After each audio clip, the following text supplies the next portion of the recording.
جتنے جانور ہیں دن رات کی ٹینشن کے بعد آتے کہاں ہیں؟ ٹھکانے میں, آشیانے میں. انسان کے لیے بھی اللہ نے گھر بنائے ہیں. قرآن کے الفاظ ہیں جعل لکم من بیوتکم سکنا, کہ اللہ نے تمہارے لیے گھروں کو رہائش کی جگہ بنایا. سکنا جو ہے نا یعنی رہائش کی جگہ. اور اللہ نے یہ بھی فرمایا گھر بنتا ہے ریلیشن سے. جعل لکم من انفسکم ازواجا لتسکنوا الیہا, اللہ نے تمہارے لیے جوڑے پیدا کیے تاکہ تم سکون حاصل کرو. تو نکاح ہوتا ہے, گھر وجود میں آتا ہے, اور اللہ نے بتایا کہ یہ جو تمہارے گھر میں آئی ہے اس سے تمہیں کیا ملے گا؟ سکون ملے گا. تو پتہ چلا یہ تو سارا پروسیس ہے کس کے لیے؟ سکون کے لیے بھائی. اور ہمارے ہاں زیادہ تر ٹینشنوں کے واقعات گھروں کے ہوتے ہیں. جن کے گھر نہیں ہیں وہ سکون سے ہیں, اور جن کے گھر ہیں وہ ڈپریشن کی گولیاں کھا رہے ہیں. تو اس کا مطلب معاشرے میں کوئی بہت ہی الٹا کام ہو رہا ہے جو بالکل فطرت سے ہٹ کر ہے. کیا ایسے یار کیوں سمجھ میں کیوں نہیں آ رہا؟ دیکھو روٹی پیٹ بھرنے کے لیے ہے نا, روٹی سے پیٹ نہیں بھر رہا تو مطلب وہ بہت ہی کچھ ایسا چیز آپ نے کھائی ہوئی ہے, یہ کچھ ایسا لائف اسٹائل ہے کہ آپ کا تو میدا ہی الٹا کام کر رہا ہے. ارے کسی کمبخت کی پانی سے پیاس نہ بجھے, چلو کولڈ ڈرنک سے نہیں بجھ رہی پیاس, سمجھ میں آتا ہے یار کولڈ ڈرنک نہیں بجھ رہی, تو کولڈ ڈرنک تو اللہ نے پیدا تھوڑی کی ہے پیاس بجھانے کے لیے. کسی کی بجھتی ہے کسی کی نہیں. بعض لوگ کولڈ ڈرنک پیتے ہیں نہیں بجھتی. چائے سے نہیں بجھ رہی, سمجھ میں آتا ہے. دودھ سے نہیں بجھ رہی, پانی سے تو بجھنی چاہیے نا. کمبخت کی پانی سے پیاس نہیں بجھ رہی, اس کا مطلب باڈی میں تھوڑا بہت فالٹ نہیں ہے. میرے یہ سمجھانے سے بھی اگر سمجھ میں نہیں آ رہا تو تھوڑا بہت فالٹ نہیں ہے. اتنی اچھی مثال دے کے بھی اگر سمجھ میں نہیں آ رہا تو میرے بھائی جن کی نہیں آ رہا, یہاں تھوڑا سا فالٹ بہت بڑا فالٹ ہے, بہت بڑا فالٹ ہے. میں نے وہ بیان ریکارڈ کروایا تھا نا کہ عورتیں بچے پیدا کرنے سے صحت اچھی ہوتی ہے, خراب نہیں ہوتی. وہ پورا میں نے پورے ڈاکٹروں کی رپورٹیں بھی پیش کر دی جو نوبل پرائز ڈاکٹر ہیں یو کے کہ عورت کا حمل روکنے سے بیڑا غرق ہوتا ہے, موٹاپا آتا ہے. اس میں بھی میں نے یہی دلیل دی کہ جو چیز نیچر ہے وہ صحت کے لیے اچھی ہوتی ہے, خراب تھوڑی ہوتی ہے. وہ میں نے کل اپنا کلپ دیکھا, اس کے نیچے جو لوگوں نے الٹی سیدھی باتیں کی ہیں. ارے تم دلائل کو نہ سمجھنا چاہتے ہو نہ ماننا چاہتے ہو, تم انگریز کے پٹھو ہو, کمبختوں, تم دم ہلاتے رہو ساری زندگی. تمہارے اندر, آپ کو نہیں کہہ رہا جو اس نے کمنٹس کیے تو اس کو کہہ رہا ہوں, تمہارے اندر سوچنے سمجھنے کی صلاحیتیں ختم. تمہیں جو لائن پہ لگا دیا نا 2 بچے تو بس تم اسی پہ لگے رہو, اب برباد کر دو اپنی بیویوں کی صحت بھی, اپنی صحت بھی, اور اپنا خاندان بھی تباہ کر دو. بچے تو ہوتے ہی 2 کے بعد ہیں, گھر تو بنتا ہی 2 کے بعد, تو بچوں کی شروع ہوتے ہیں کہ جن کا ایک گیدرنگ ہوتی ہے, آپس میں کھیلتے ہیں. تو ایک لائن پہ لگا دیا, بس اسی پہ سب چلتے چلے جا رہے ہیں. تو گھر کس کے لیے بنایا اللہ نے؟ سکون کے لیے. ایک گھر میں سکون نہ ہو تو چلو بات سمجھ میں آتی ہے کہ بھائی کبھی کبھار ہزاروں میں کوئی ایک بیمار بھی پیدا ہو جاتا ہے نا. ہر گھر میں لڑائیاں, ہر گھر میں بے سکونی, لاکھوں میں ایک آدھ گھر ہوگا جس میں سکون ہوگا. بھائی کم بہت بھائی سے بات نہیں کر رہا, بہن بہن سے بات نہیں کر رہی, جٹھانیاں, نندوئی, ساسیں, وہ تو ایک مستقل ٹاپک ہے. باپ اور اولاد میں نہیں بن رہی, ماں بیٹی میں نہیں بن رہی, میاں بیوی میں نہیں بن رہی. تو اس کا مطلب ہے کہ معاشرے میں کوئی چھوٹا موٹا فالٹ نہیں ہے بھائی, یہ تو جانور پھر ہم سے اچھے ہیں. کیا خیال ہے بھائی جان؟ ہم سے اچھے جو پھر کبوتر نکلا, چڑے نکلے ہیں بھائی. ہمیں آفس میں سکون مل رہا ہے, گھر میں نہیں مل رہا. یہ تو بہت بڑا فالٹ آ رہا ہے معاشرے میں, اور یہ ان میں تو بہت ہی زیادہ ہے جن کی ہم تقلید کرتے ہیں. تبھی وہ تو کرتے ہی نہیں نا, 40 سال تک گھر بناتے ہی نہیں ہے کہ سکون سے زندگی گزرنے دو, 40 سال کے بعد دیکھیں گے. ان کو پتا ہے کہ اگر پہلے سے کر لیا تو عذاب میں آ جائیں گے. تو اس کا مطلب اس معاشرے میں ہم سے بھی زیادہ ٹیکنیکل فالٹ ہے, کوئی بہت بڑا فالٹ ہے. تو وہ فالٹ کیا ہے؟ کیا خیال ہے, سمجھنا چاہتے ہیں؟ بہت بڑا فالٹ ہے. اور ماہر نفسیات اکثر اس فالٹ کو ہائی لائٹ نہیں کرتے کیونکہ وہ خود اس فالٹ میں مبتلا ہوتے ہیں. الحمدللہ سمجھا پا رہا ہوں اپنی بات. یہ بات سمجھ میں نہیں آ رہی, یہ بھی میں چھوڑ رہا ہوں آہستہ آہستہ. سمجھ میں آ رہی ہے بات؟ وہ اکثر اس فالٹ میں مبتلا ہیں. وہ کیا ہے فالٹ؟ کہ جب تک حقوق کا دائرہ کار متعین نہیں کیا جائے گا کبھی بھی اتحاد اور محبت پیدا نہیں ہو سکتی. اس کو ایک اور اسٹائل میں بیان کرتا ہوں, دوسرے اسٹائل میں. جب تک ظلم ختم نہیں ہوگا گھر میں محبت پیدا نہیں ہوگی, اور ظلم کو جب تک ڈیفائن نہیں کیا جائے گا کہ ظلم کی ڈیفینیشن کیا ہے, ظلم ختم ہو نہیں سکتا. نہیں آ رہی بات؟ جو مذہب کو فالو نہیں کرتے, خدا کی قسم لا الہ الا اللہ, قیامت تک الٹے لٹک کے پی ایچ ڈی کر لیں نفسیات میں, وہ ظلم کی ڈیفینیشن بیان کر ہی نہیں سکتے کہ ظلم کہتے کسے ہیں. کیونکہ ظلم کہتے ہیں کسی کا حق ادا نہ کرنا. جب آپ کو پتہ ہی نہیں ہوگا اس کا حق ہے کیا, تو ادا نہ کرنا اور کرنا کیا کیا کیا ڈیفینیشن ہوگی, پتہ کیسے چلے گا کہ حق کی ادائیگی کیا ہے اور عدم ادائیگی کیا ہے؟ کیونکہ حق کی ادائیگی کس کا کس پر کتنا حق ہے, کیا حق ہے, وہ نہیں ادا کرے گا تو لڑائیاں ہوں گی نا. میں سمجھ رہا ہوں کہ اس کا مجھ پر حق ہے, وہ سمجھ رہا ہے کہ ہے ہی نہیں, تو کیسے معاملہ چلے گا؟ یہ فیصلہ کون کرے گا کہ یہ مطالبہ درست ہے یا غلط ہے؟ یا تو یہ اسلام بتائے گا. اسلام اگر نہیں بتاتا تو پھر پوری کائنات بیٹھ کے یہ ڈیفائن ہی نہیں کر سکتی کہ کس کے کس پر کیا حقوق ہے, اس میں اختلاف پیدا ہوگا. بعض دفعہ کلچر بتاتا ہے کہ کس کا کس پر کیا حق ہے, وہ کلچر غلط بتا رہا ہوتا ہے, ساری دنیا کہہ رہی ہے کلچر غلط ہے. دیکھو کلچر تو یہ کہتا ہے عورت کو چاہیے کہ جہیز لے کر آئے, کیا خیال ہے, کہتا ہے کہ نہیں کہتا؟ لیکن ساری دنیا کہتی ہے یہ کلچر غلط کہہ رہا ہے. انڈیا میں جہیز نہ لانے پر جلا دیا گیا بہوؤں کو, ایسے واقعات ہوئے, اس لیے کہ وہ کہہ رہے ہیں ظلم کیا, ہمارے جہیز کیوں نہیں لے کر آئی. ملکی قوانین بعض دفعہ بتاتے ہیں تو ملکی قوانین عاجز ہیں یہ بتانے سے کہ کس کا کیا حق ہے. آپ پوچھ لو جو لا ہے نا, اس آپ بولو بھائی یہ نہیں چاہیے, یہ نہیں چلے گا گھر میں.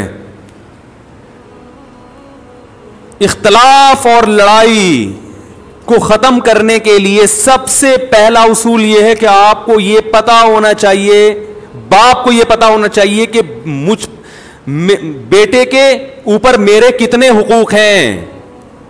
میں اس حد تک بیٹے کو اپنا پابند بنا سکتا ہوں, اس سے آگے مجھے اللہ نے حق نہیں دیا, اس سے آگے یہ خدا نے میرے بھی اختیارات سلب کر لیے ہیں. شوہر کو پتا ہونا چاہیے بیوی کو میں اس حد تک اپنا پابند بنا سکتا ہوں, اس سے آگے کام میں اس سے بولو بھائی نہیں لے سکتا, یہ میرا رائٹ ہی نہیں ہے. عورت کو پتا ہونا چاہیے اس حد تک شوہر سے مطالبات منوا سکتی ہوں, اس سے آگے اللہ نے باؤنڈری کھینچی ہوئی ہے, مجھے آگے جانے کی اجازت نہیں ہے. ساس کو پتا ہونا چاہیے اس حد تک بہو میری خدمت کرنا اخلاقی ذمہ داری ہے, وہ بھی یہ پتا ہونا اخلاقی ہے یا قانونی, یہ بھی پتا ہونا چاہیے. کچھ چیزیں اخلاقی ہوتی ہیں قانونی نہیں ہوتی. تو اخلاق کا دائرہ کار اخلاق کی حد تک ہی ہوتا ہے.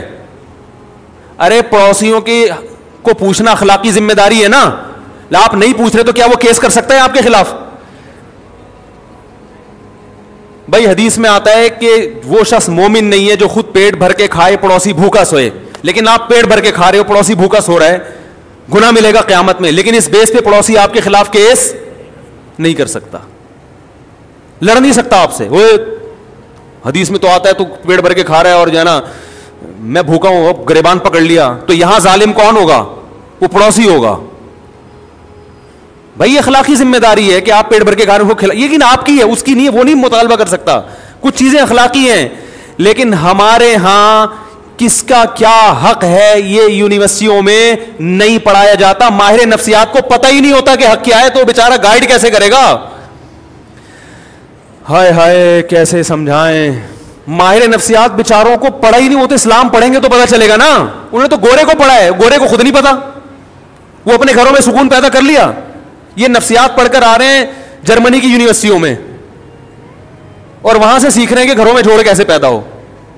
جنہوں نے ان کو پڑھایا اس پروفیسر سے پوچھو کہ تمہارے گھر میں جوڑ ہے, وہ کہے گا میرا تو گھر ہی نہیں ہے, اور اس لیے نہیں ہے مجھے پتا تھا گھر ہوگا تو پھٹے ہوں گے.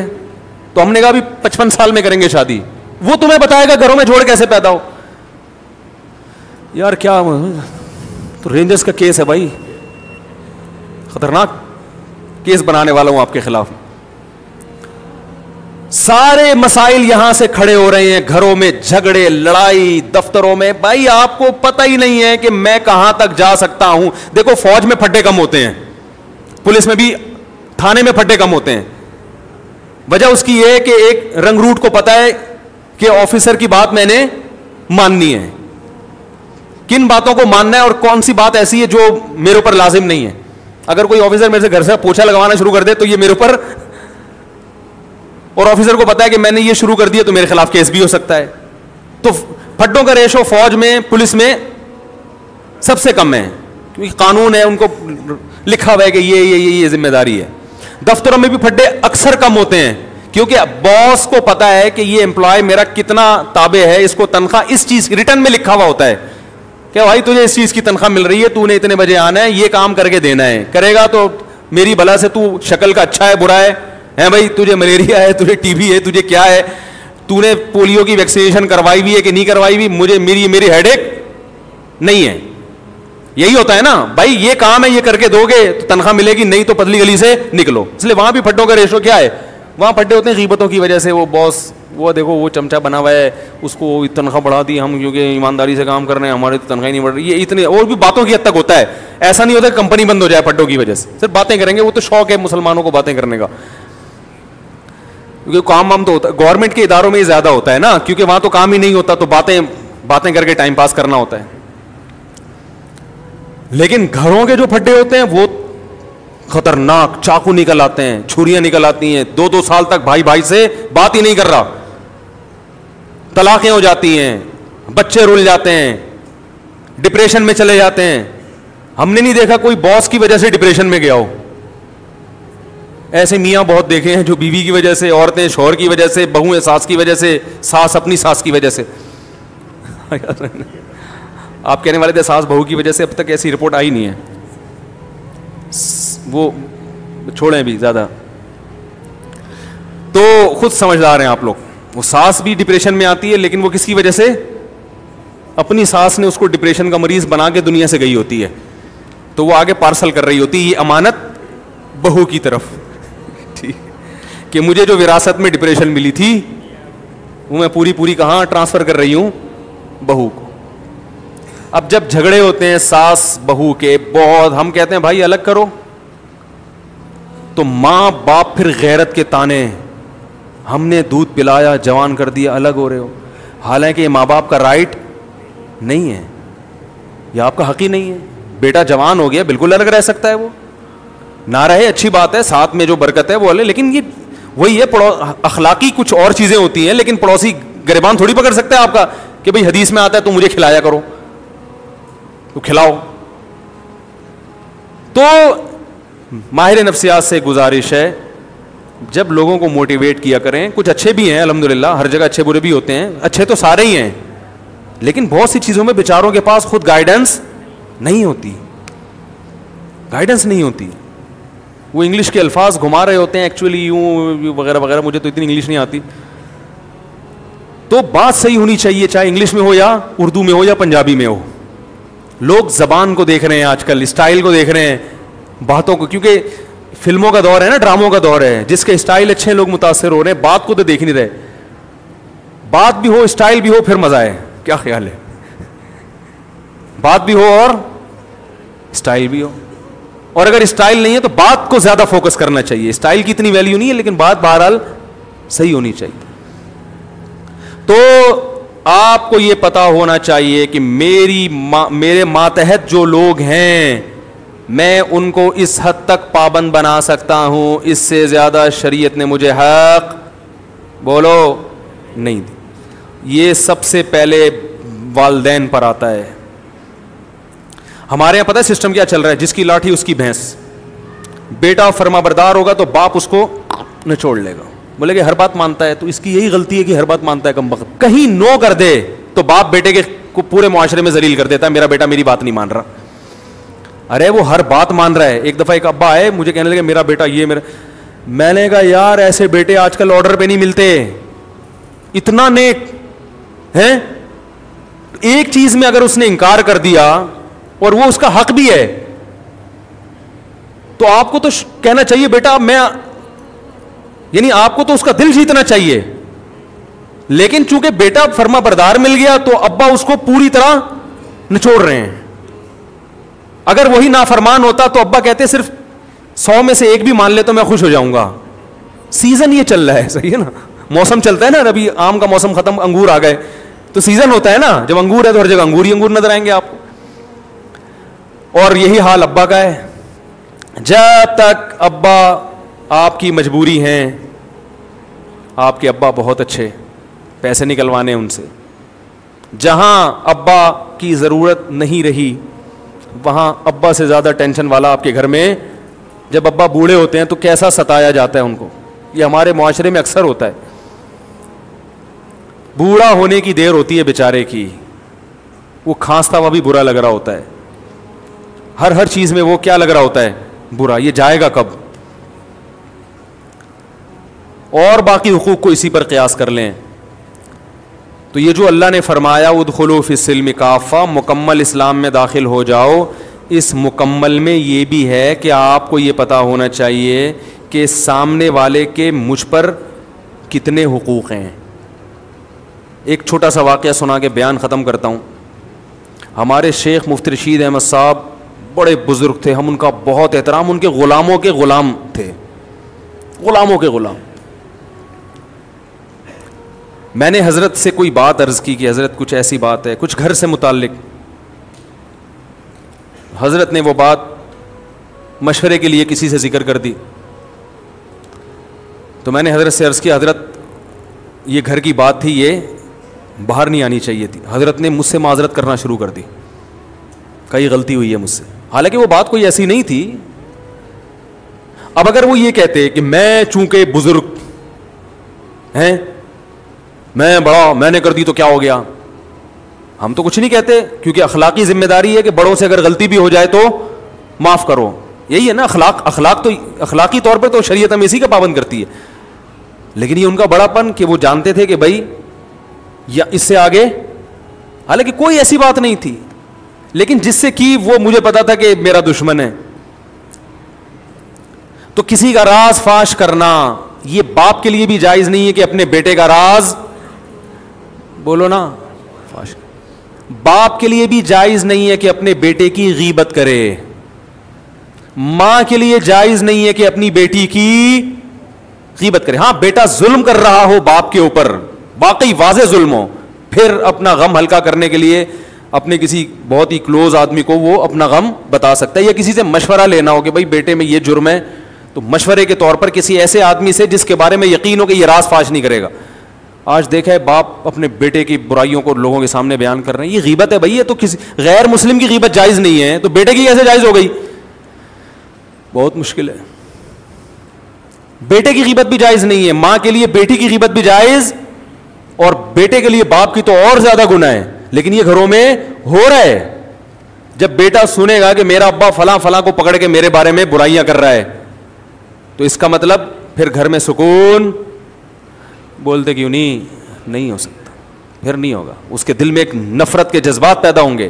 ہم تو یہی کہیں گے بھائی باپ ہے صبر کرو, لیکن بہرحال نفرتیں پیدا ہوں گی اور لڑائیاں ہوں گی. پھر جب باپ کو سمجھایا جائے اور وہ تکبر میں آئے کہ نہیں میں نے کر دی تو کیا ہے, اس کا مطلب فالٹ کہاں ہے, آپ میں ہے. سمجھ رہے ہیں ٹیکنیکل فالٹ کس میں ہے؟ اس لیے اسکرو پانے لے کے بیٹھا کریں, جہاں کہیں فالٹ نظر آ رہا ہے اس کو فوراً ٹائٹ کروا لیں. اور یہ علماء سے ٹائٹ ہوتے ہیں, فوراً پوچھیں حضرت اس میں بتائیں غلطی پر کون ہے.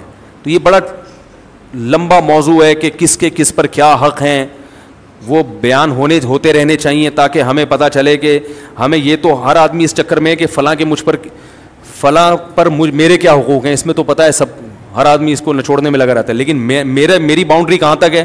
ماں باپ کہتے ہیں, مجھ سے اکثر فون آتے ہیں کہ والدین کے حقوق پر پلیز بیان کریں, آپ والدین کے حقوق پر بیان کریں.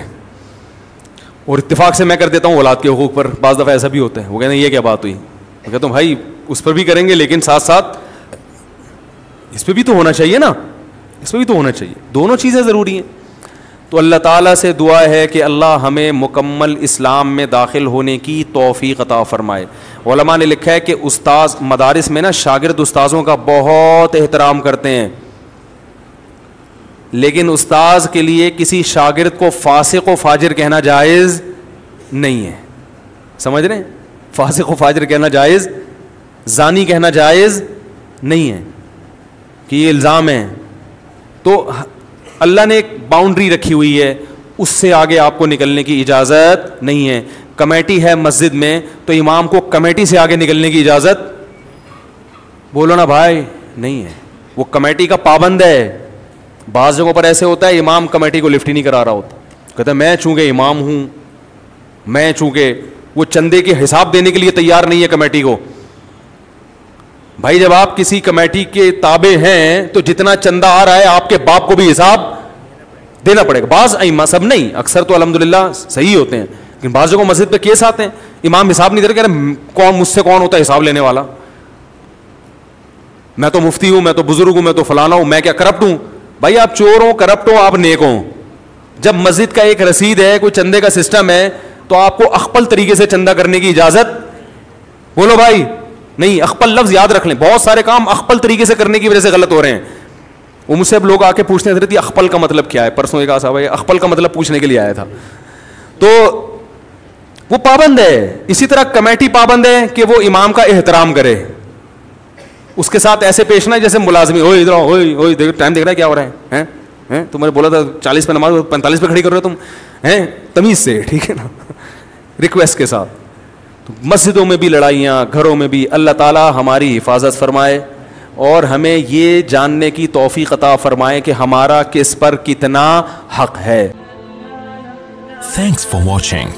Don't forget to like, comment, share and subscribe to